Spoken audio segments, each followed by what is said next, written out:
That's right. Yes. Yeah, for sure. It is category agnostic in the sense that businesses from any category can use the platform. What has been interesting is since the time COVID has hit, there have been like a lot of merchants who are restaurants, who are like grocery, who do a lot of the essential services. Even they have started coming onto the platform.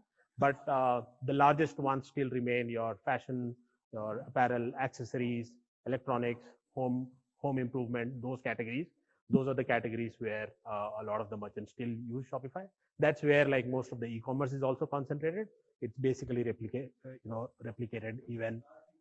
It's so the way to think about this is, yes, the merchants who are using it, they are running their websites on Shopify platform, but they are of course selling directly to the consumers, and consumers are buying from them. So think of it like this.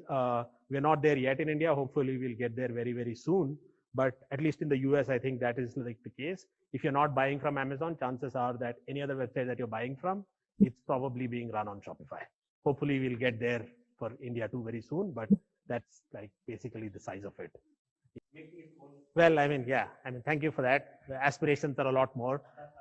Hopefully, my boss will also like hear this and say, yeah, it is actually pretty big. But anyway, yeah, as I mentioned, I will not go a lot into Shopify. As I mentioned, I'm more than happy to talk about it after the session is done. Our website actually does a fantastic job of talking a lot about what Shopify does, how easy it is to set up a store or to do anything. So feel free to just get more information from there. So jumping into tackling of growth, can you just move the slides? This seems to be okay. Yeah. So I'll break it down into 3 parts, because to understand how do you grow or how businesses are now growing, I think it's a little important to figure out what are the trends that are happening, and then I will tie it back to how businesses are using those trends or adapting to them and driving their growth. The first one is about retail trends, which is basically largely to do with retail and e-commerce and how it has been emerging over the period. The second part of the discussion, I want to do a little bit on consumer and technology trends. I understand a lot of you folks here are from the technology domain itself, so I'll probably not spend a lot of time there. And the third one is this whole evolution of growth as a concept itself. Now it is ubiquitous. Everyone talks about growth within companies, within teams, everywhere. But I thought I'll probably give you a little bit of background on how it has evolved and what it entails and what does that mean going forward. And for those of you who are interested in pursuing that as a career option, you can probably think about what it entails, and if it is of interest, then you can go deeper into that. So that's how I will probably try and make this session. So yeah, I'll not spend a lot of time on the history, but retail is not new. It's been it's been around for donkey's years now. This was the first store that was set up in the US by this gentleman called John Wanamaker. He was the pioneer in the retail business. He was the first one to actually have a building and say that, hey, why don't you come and set up your pop-up shop here, and then consumers will come and buy. And that's basically the origins of retail. And over a period of time, that grew, and businesses, brands became bigger, malls became bigger, and everything happened till 25 years ago. Fast forward to 25 years ago when internet hit, and then that's when things started evolving very, very differently. So brands now started looking at how do I actually start selling over the internet.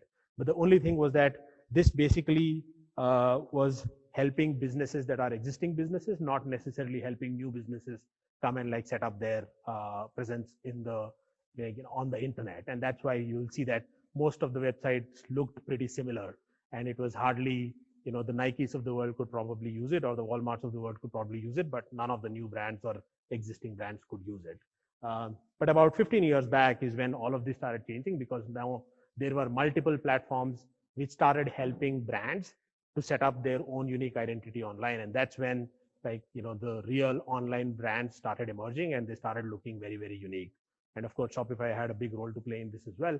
But that's how it has sort of evolved. And if you look at it today, there are sort of 2 distinct models, and it's not binary, or it's not mutually exclusive. But think of it like this. You can either start selling your products and your brands on marketplaces like Flipkart, Amazon, Snapdeal, all of these, or You could even have your own dedicated website where you can actually directly go to the consumers. What's not shown here is like a whole host of other channels that you can use too. But retail now is truly multi-channel in the sense that you're not restricted to just one channel. You will basically go wherever your consumers are. And that, I think, has been interesting.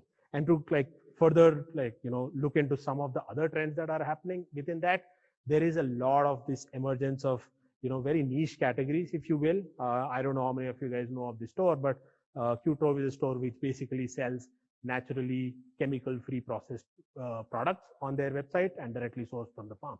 And that is a very, very specific category, which was probably not something that you would imagine was popular 10 years back. But if you think of how it emerged in the last few years, not even like 5 years, maybe last 3 years, this is, and this is probably replicated in every category that you can think of. There are like, specific shoes for cycling, and there's a whole industry that is evolving there. Or there are specific apparel that are used for, like very, very specific use cases. So there is like a lot of this, trend on looking at what are the specific niche, customer niche, and then like going deep into that. Very similar to that, while that is happening, where you want to like look at products that are very specific to your tastes and preferences, there's also this expectation that it has to be affordable.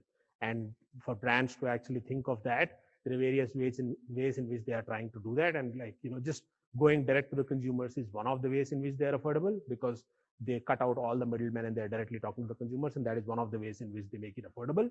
But again, I think this is never going to grow old. Everyone wants the best of the products at the best of the price. So obviously, for brands or businesses to think about how do they make it affordable, going directly to the consumers and cutting out all the middlemen is one of the ways in which they're doing it. And that, I think, is a trend that will continue as well. The other aspect of it, which is very interesting, is creative control.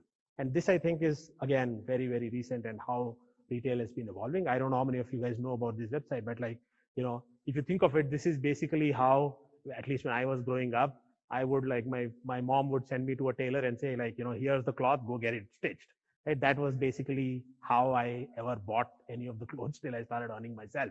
Right? But that is something that now, like, imagine that exact same experience being replicated online. You go log on to their website. You can like, the camera can help you take the dimensions, or you can give in your key dimensions.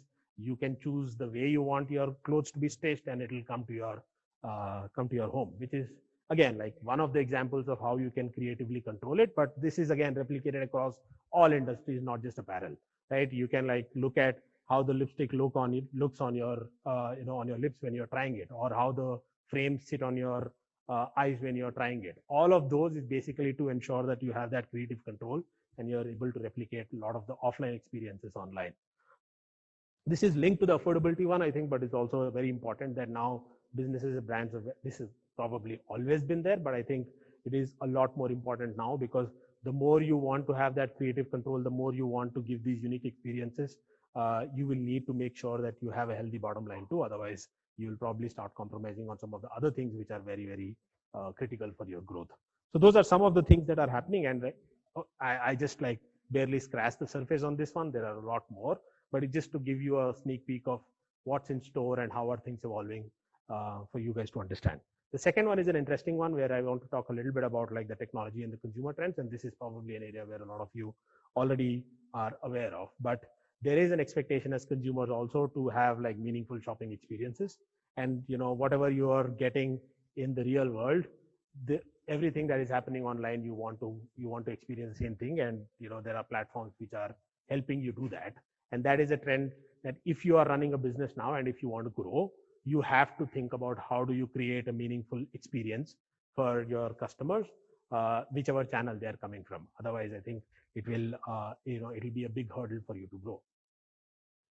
The second example is like, around creating a connection with your brand, especially because there are so many brands that are there right now.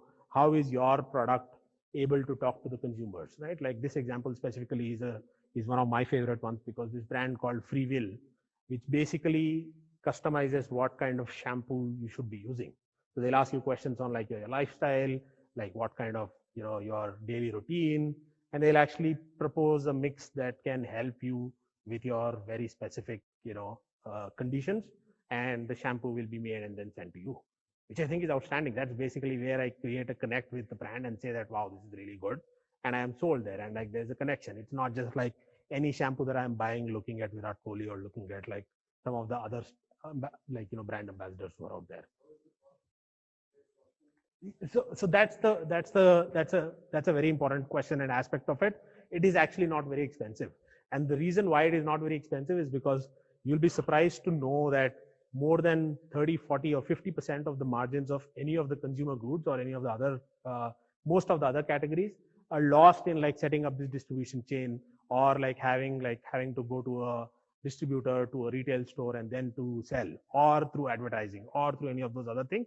And going directly to the consumers and figuring out ways of reaching out and building that connect will over a period of time bring that down, because at the end of the day, if it is not affordable, then you will not be able to grow. It's a fine balance, of course. In the beginning, you will probably have a tough time to manage that, but over a period of time, that's where you will be headed if you're doing all the right things.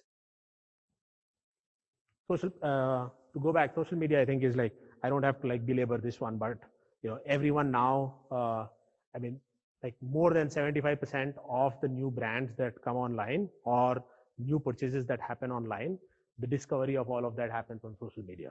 And this primarily is because all of us are on social media in one channel or the other. Even LinkedIn is not spared these days. LinkedIn also will throw up ads for you to like try out different products, or like advertisements on different things. So you are basically consuming information across all of the social channels, and that's a way for even brands to start thinking about what are the best ways to connect with the consumer so that they can start growing as well. And there are multiple examples of how brands have done it brilliantly well, and how they are actually growing there too. Now, the technology piece of it is very interesting because, as I mentioned, if you go back to some of the examples that I shared earlier, 10 years back is when a lot of these platforms started coming and becoming popular. So as I mentioned earlier, most of the platforms that were there, be it your Oracles of the world or like any of the database platforms or any of these big platforms that were there, they were being used by existing large businesses, but there were hardly any channels or platforms that can be used by, let's say tomorrow you want to go start a website, or I want to go start a website, right? Like I should be able to do it without having to worry about a lot of investment that I want to do. And I think fundamentally a lot of these platforms, that some of the examples that I mentioned here, like Kickstarter, Upwork, any of these, GitHub, Shopify, all of these platforms have fundamentally made it super easy for anyone to get started. And I think that is really something that has kickstarted growth and like spurred a lot of these online brands that are there, or any of the most the most successful retail brands that have come up have all started on one of these platforms or similar ones. And I think that has been a great driver of the growth of these brands. Again, I will not touch a lot on this because I'm guessing this room is probably well aware of this, but fundamentally no one's like thinking of building solutions which are on premise. Everything is on the cloud, and that is, I think, again, another technology trend which is driving growth for businesses, and they have to think of what is the best way for them to do it. Now, this one is an interesting one. This is very specific to B2B because a lot of the platforms do come across as these platforms which are actually trying to sell to businesses. But I think that fine line of what is a business to business platform, what is a business to consumer platform, B2B, B2C, that I think is getting merged. And that I think is a very, very interesting trend too, where, for example, if you think of B2B traditionally, 10 years back or even 5 years back, right? Like it was a very, very specific way of operating where you have large clients, you will have key account managers. Key account managers will have regional managers. They will have their own boss.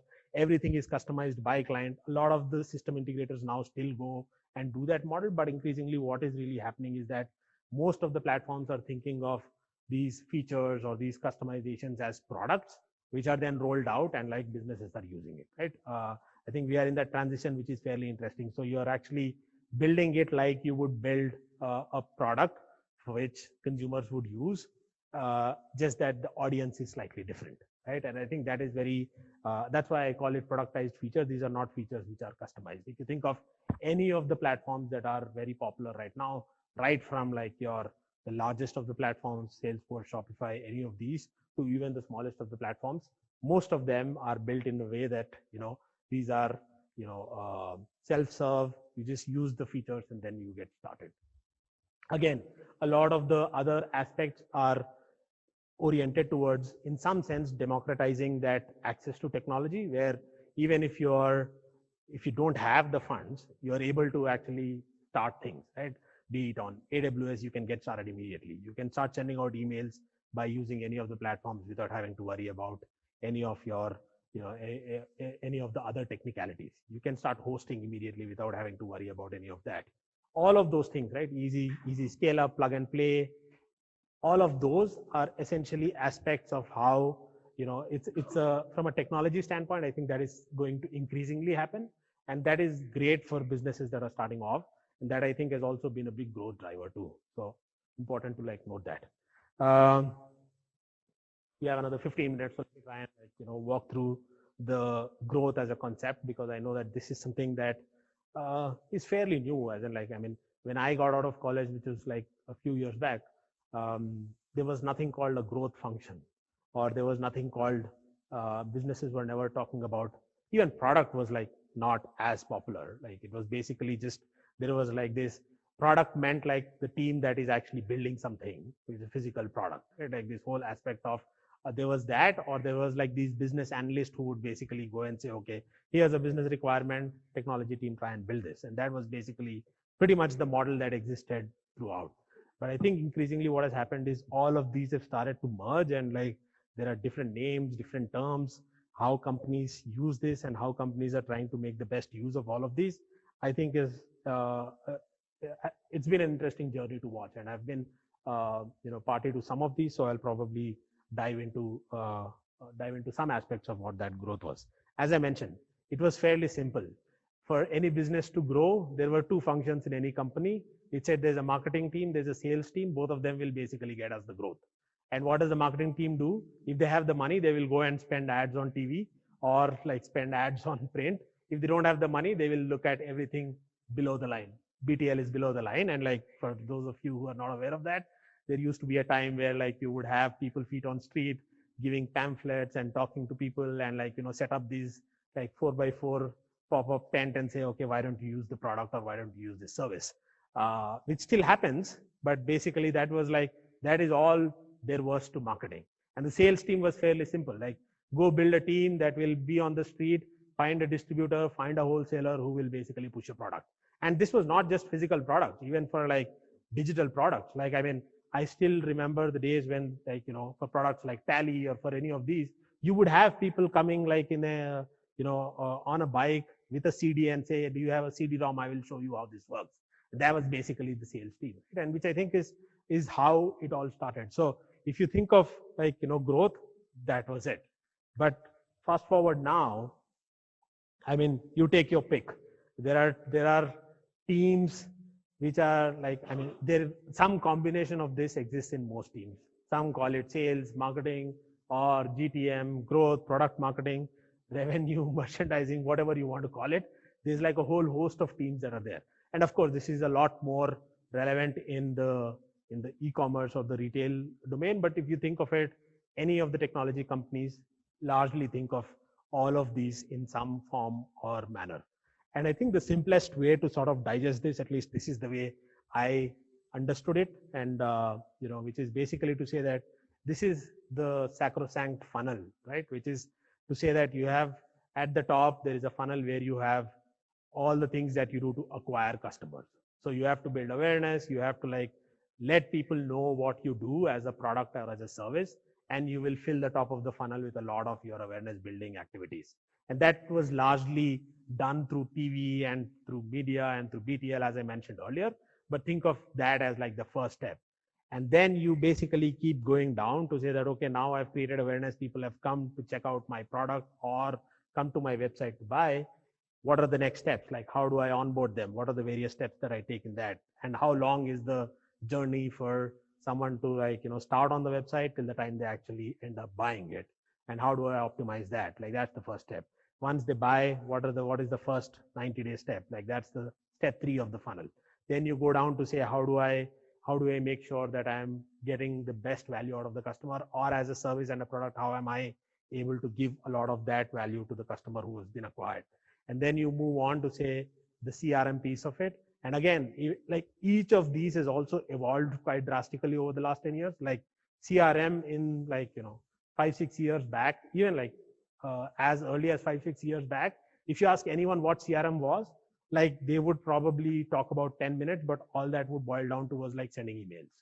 That was basically what CRM was. But like, if you think of what CRM now is, like Salesforce is like a $150 billion company, which basically does only CRM for so much about how we do it. And I think that's why each of the steps in the funnel, going back to that funnel that I was talking about, has evolved so much that the earlier growth definition hardly covered any of that. And then after CRM, there's of course also how do you think about people who have churned or people who have left the platform or people who are no longer using your product and service. How do you bring them back?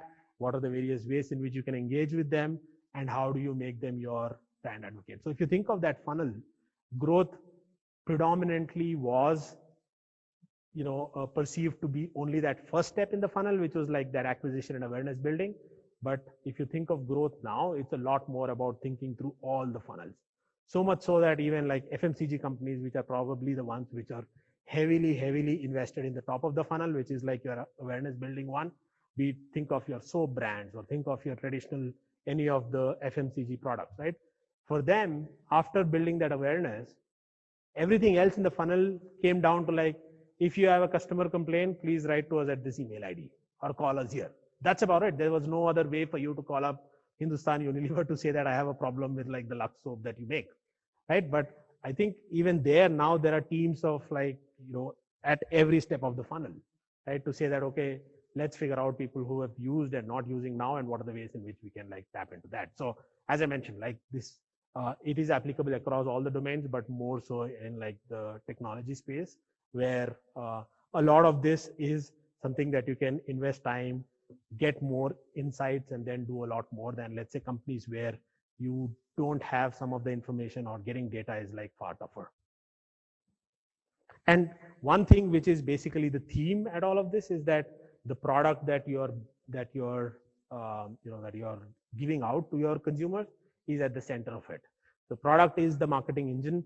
It is not the celebrity or the brand endorsement or anything else that happens. It's basically what does your product do and how do you make sure that people who are using it are the ones who are talking a lot more about it. And that I think has fundamentally changed. So I was talking about it, like the growth levers. The first bucket is like the bucket that where predominantly most of the effort was spent. But if you think about it, there's like a whole host of, and all of these, as I mentioned, are so evolved now that each of these, there are platforms and companies which are fairly large, which help you do things. And all of them are pretty much following the same trend that I was outlining earlier, which is they're easy to use.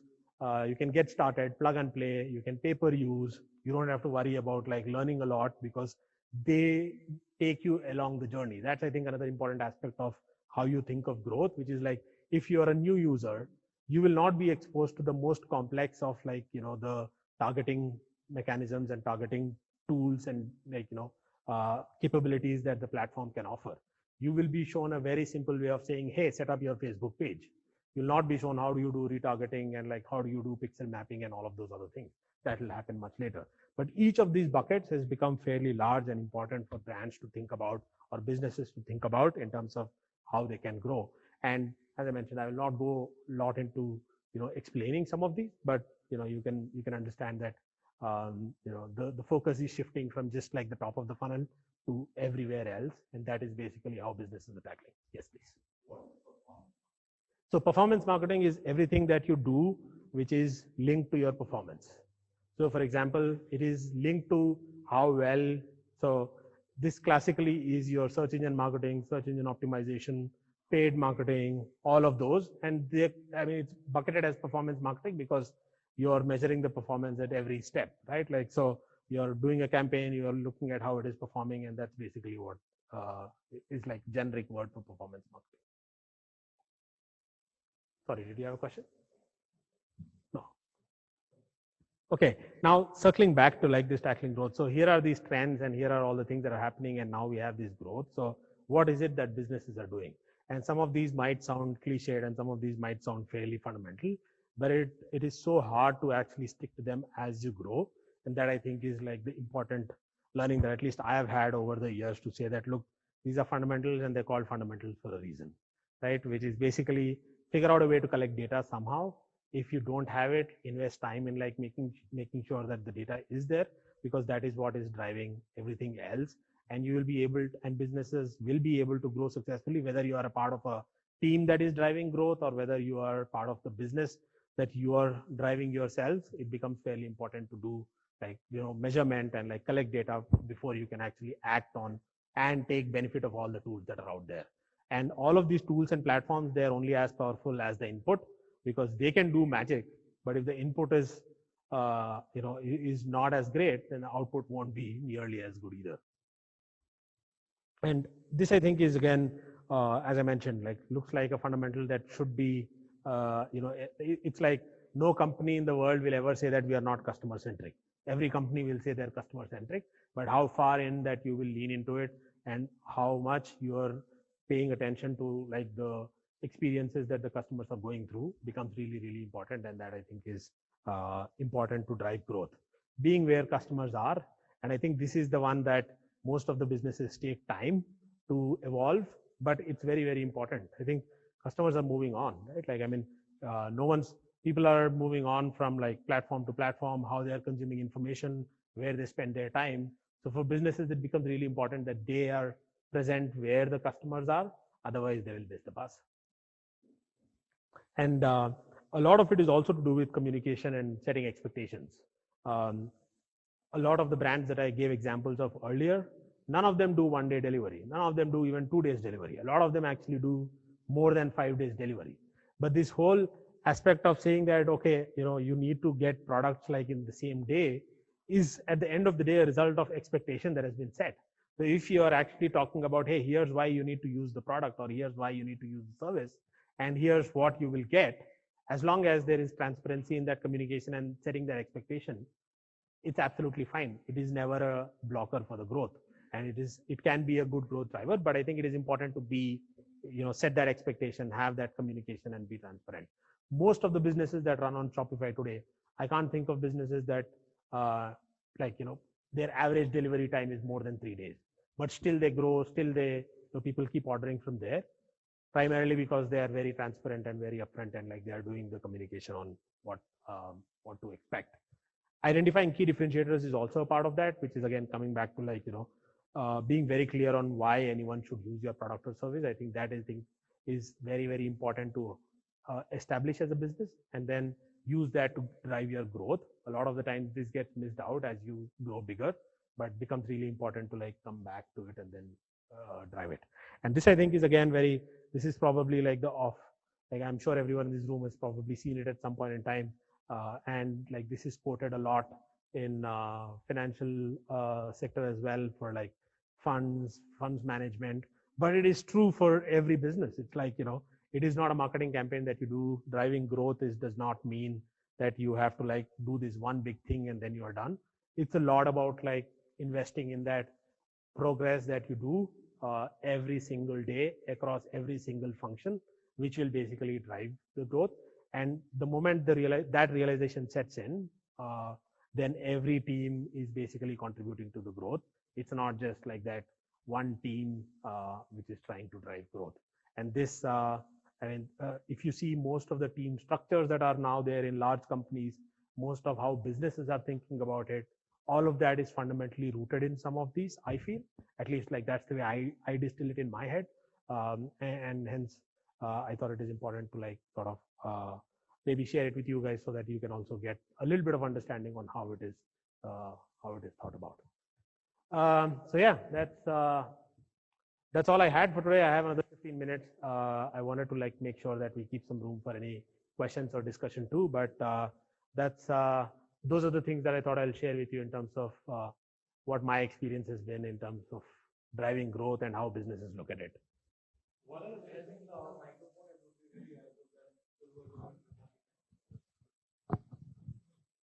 Can you hear me? Yeah. So what are the trends of B2B e-commerce?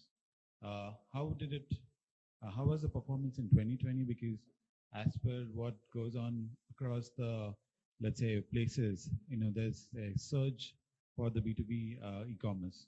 What is the trend, and what are the technical changes, or what are the enhancements which are coming up? One example, something like microservices and progressive design, or there's a lot, maybe if you can touch upon those.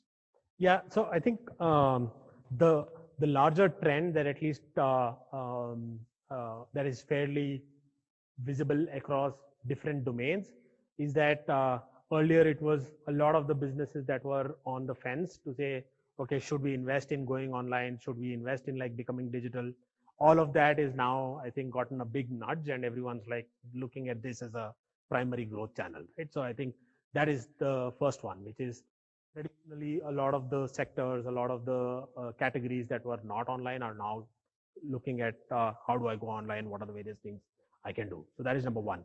The second one, as I mentioned, is a lot more of platforms that are thinking how do we do self-serve rather than trying to invest in like these teams who go and like install it on your premise and make like uh, start for it to like get started. So ideally, if anything takes like more than 2 videos and 20 minutes of setup, maybe you probably have to like rethink on the way to probably do it, because adoption is going to be that much lower, right? And I think what is great to see is there is openness now to like look at a video and learn about it and then do it, right?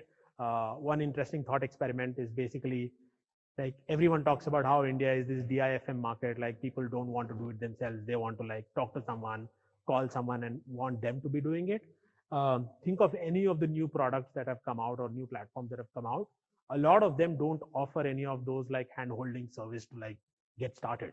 Either the product is simple enough for you to like look at it and understand, or there is a WhatsApp video which will tell you how to do it and you're able to do it.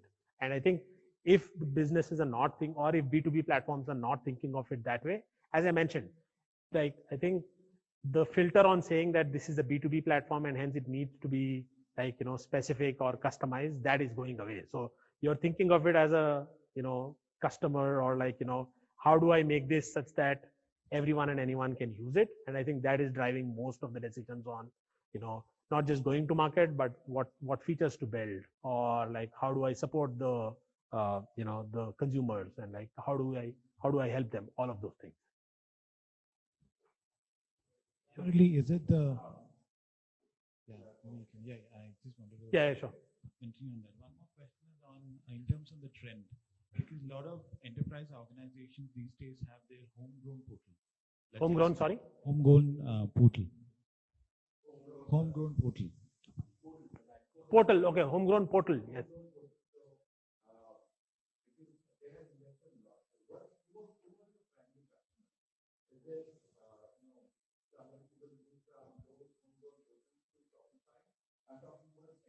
Yeah, for sure. Yeah.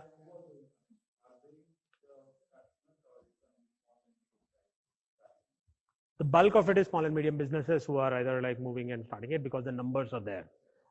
But there are large brands and businesses also who basically use it to run their online storefront on Shopify. There are like multiple examples of brands and bigger companies which are using it as well.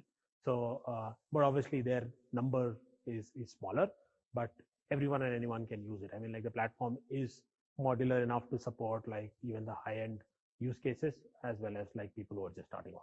It's both.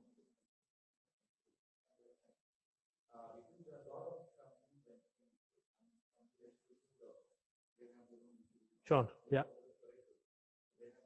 Yeah. Yes. Yeah, I think that's an important one, because like all of these hybrid, NetSuite, and like all of the other large platforms, they are fundamentally for like super high-end enterprise where like your volume and throughput and everything else is like very is on the higher side of things. Shopify has a product too which is called Shopify Plus, which is again basically in the same segment. So there's basically like a business which is starting off today, like if you want to go and start a website, you will never go to Hybris. Like that's the difference. Yeah.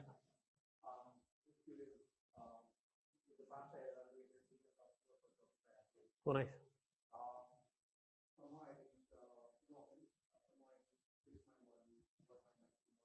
Sure.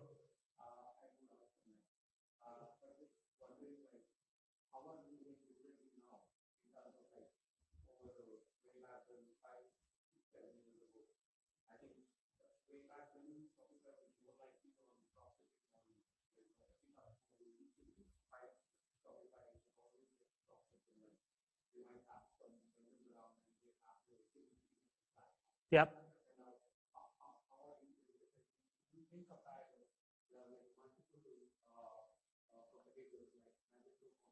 Yep. Yep. Yep.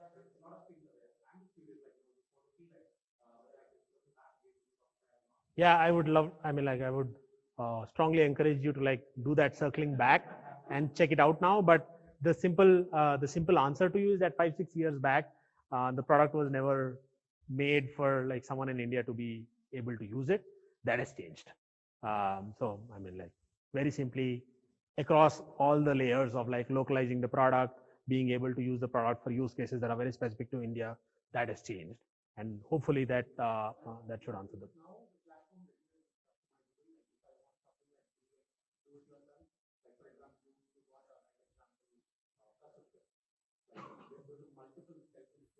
Can you please repeat the question because you're not able to hear what the question is? Okay, sorry, I will do that. No, no, no. I'll try and summarize the question as well. But go ahead. Like, why don't you just tell me the question? I'll repeat it for the folks who are online. Yeah.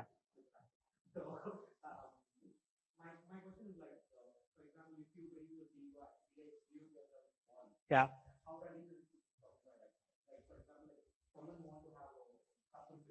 Yeah. Yep. For sure.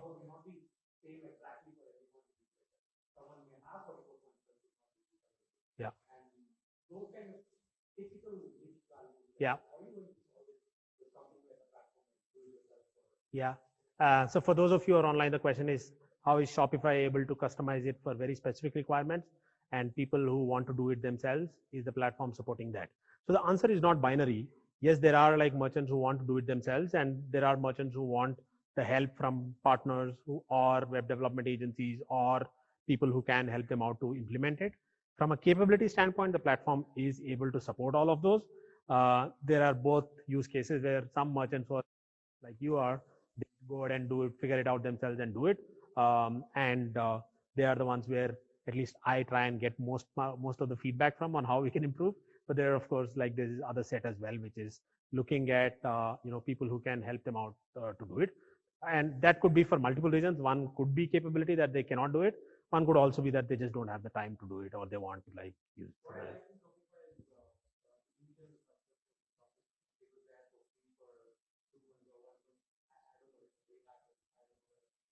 Yeah, yeah, for sure.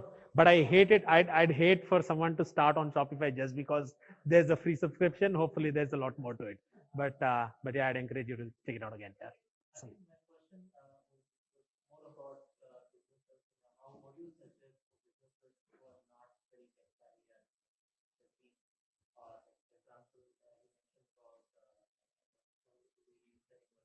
Totally. Yeah.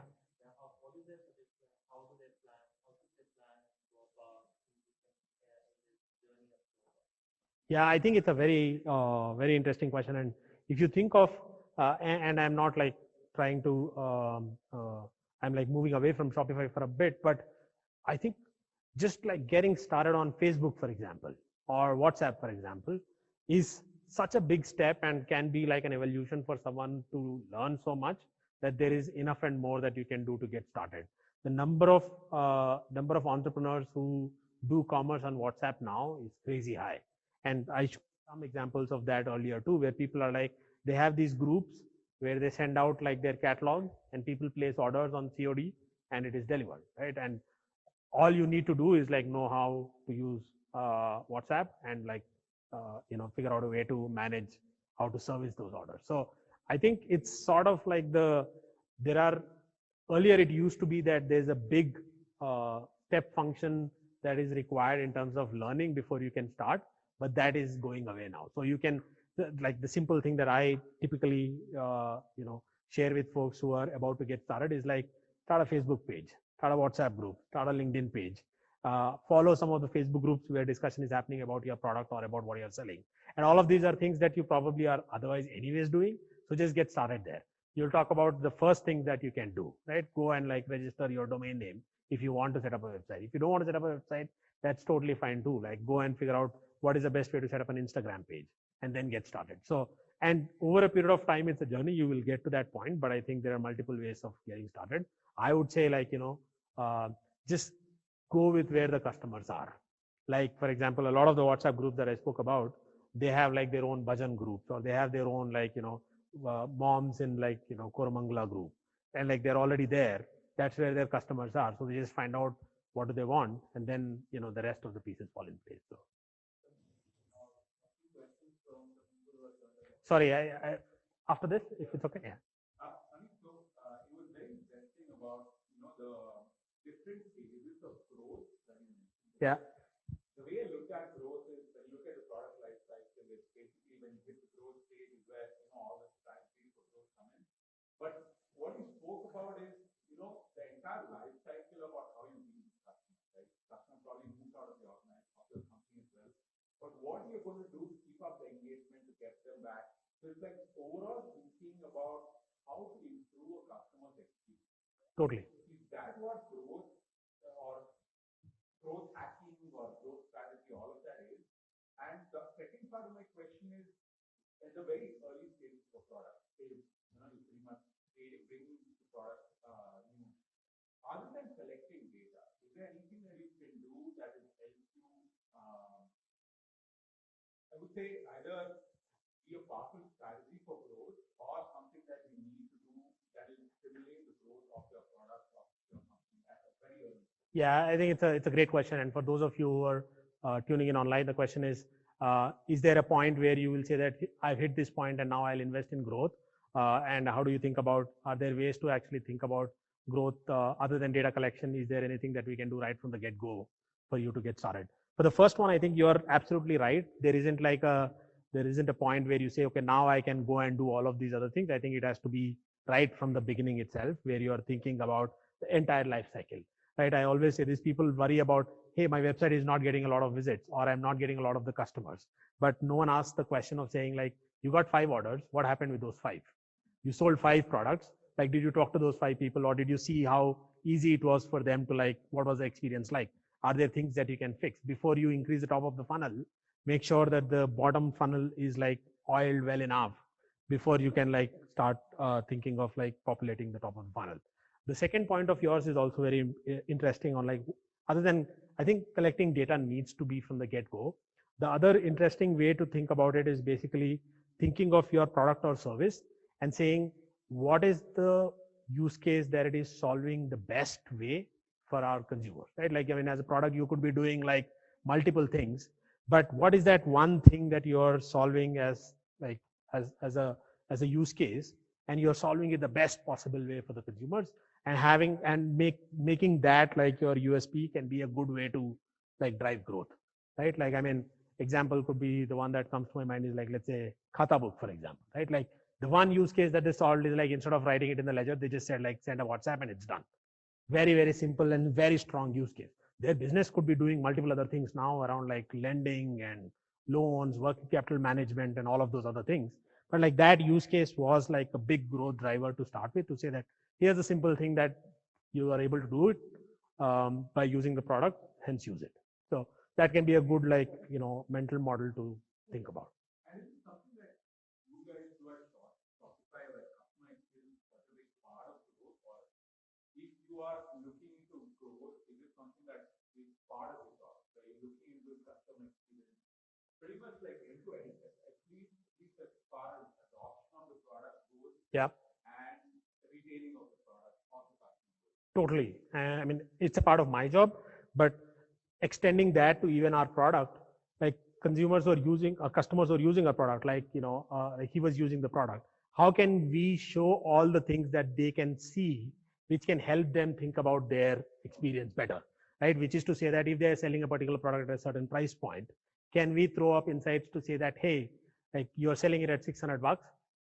If you drop it to 500 rupees, you will probably see 4x increase in your sales, because that's the most amenable price point for customers like yours.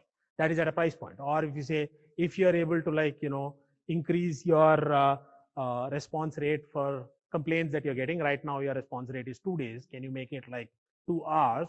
Then your satisfaction and score can be improved. And that applies to looking at our own business and extending it to like people who are using our platform too. Sorry, you had like some online questions too.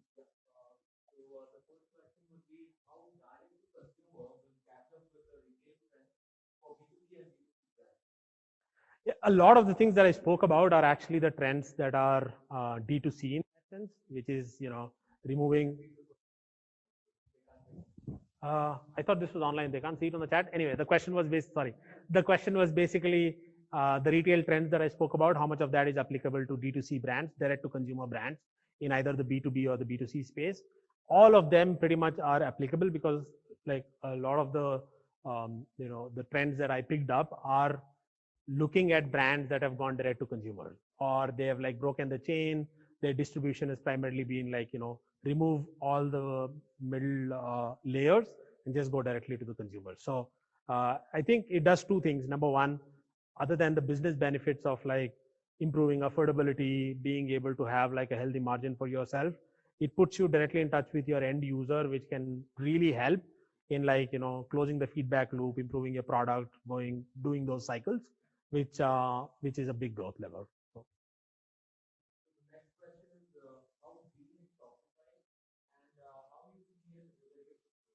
How green? How green is Shopify? I'm assuming it's talking about financial health of the company. I'm assuming it's about the financial health of the company, I guess. Is that what it is? No, I'm talking about how green in the sense from the environment sense, because the entire commerce is going to be done. Okay, got it. I'm sorry. Yeah, cool. Okay. And how is it related to the growth? Yeah. I mean, good question. So we have like a fairly robust sustainability drive where everything that we do, the idea is to net off like the carbon credits that get generated because of customers who use Shopify and like because of the packets that they send out. I'd strongly encourage you, because you raised this question and obviously it is important. There's a section on our website which I'd encourage you to check out on how Shopify is driving sustainability and what are the drives. And there are some really cool ones there. So I'd strongly encourage you to check that out. Thanks.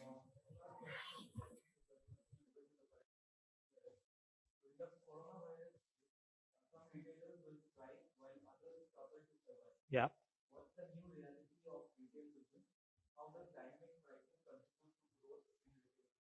Okay, the question was, because of Corona, how will retail businesses survive? I mean, it's obviously tough.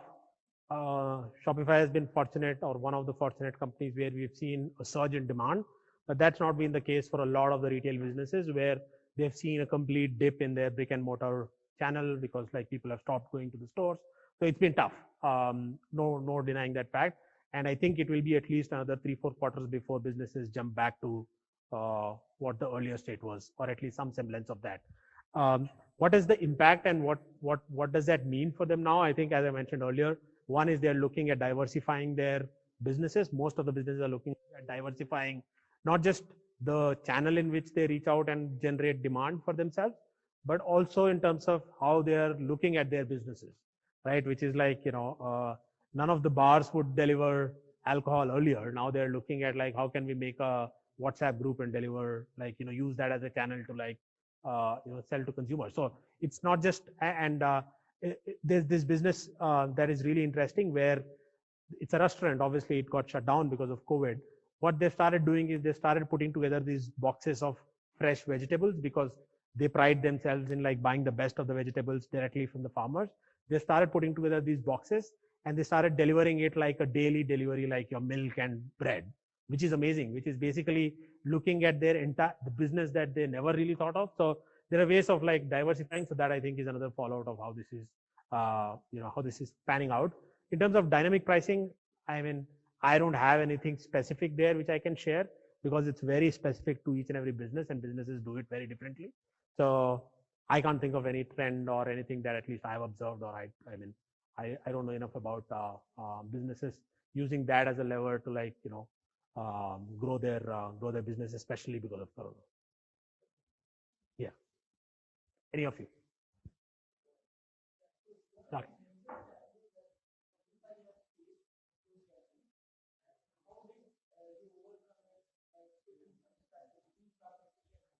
Okay. During COVID, you mean?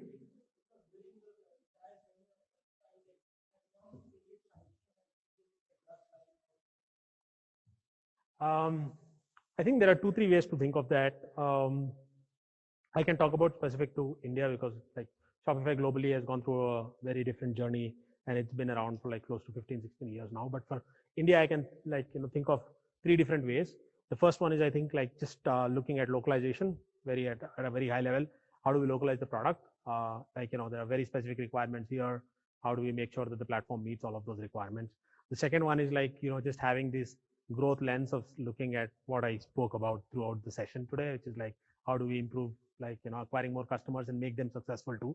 The third one I think is more from a distribution standpoint in terms of how do we build our partner ecosystem, because a lot of these partners are the ones who are talking to our merchants and they are acting as the front line. So how do we equip these partners? How do we upskill them? How do we give them all the tools, the APIs, the training that they require so that they can, in turn help the merchants.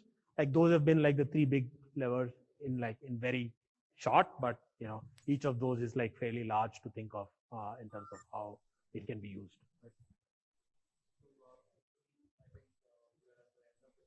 Cool. Maybe one last question because yeah. Sorry. Yes.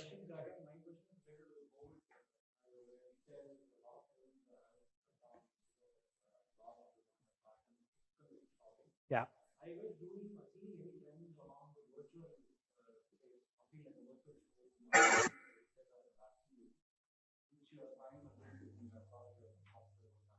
So,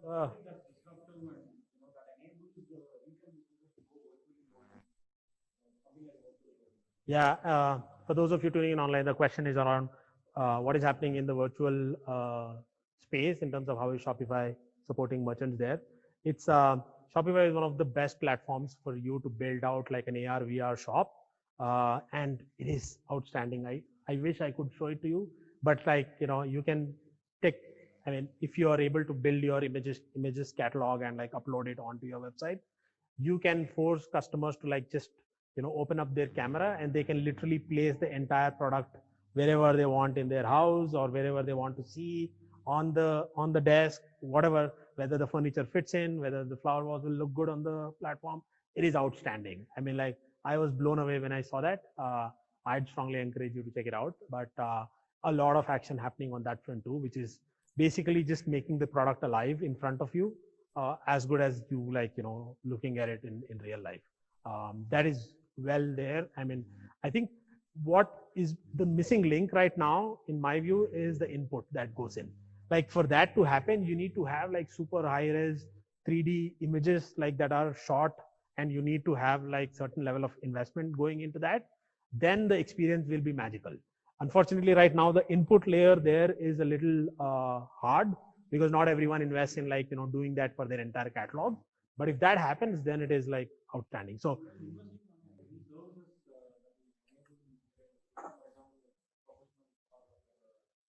that not right now, but I think it's more to see that. I think again is the way to think about this. Instead of saying, can we build a network of professional photographers? It's almost to say that, hey, your camera that you have on your smartphone is good enough. What is a tool or an application that can guide you in the best way to actually click the catalog, right? Right from saying, take any photograph and here's an application which will scratch out the background and make it white background. And here's where you will capture only the depth of the product. Here's where you'll only capture the surface of the product. So things like those, which is how do you guide people to use it so that you don't need to have a professional photographer to get there. That's the idea. But we're getting there. I think it's not very far off when everything that you see, every catalog that you browse will be VR enabled with just your phone. Thank you.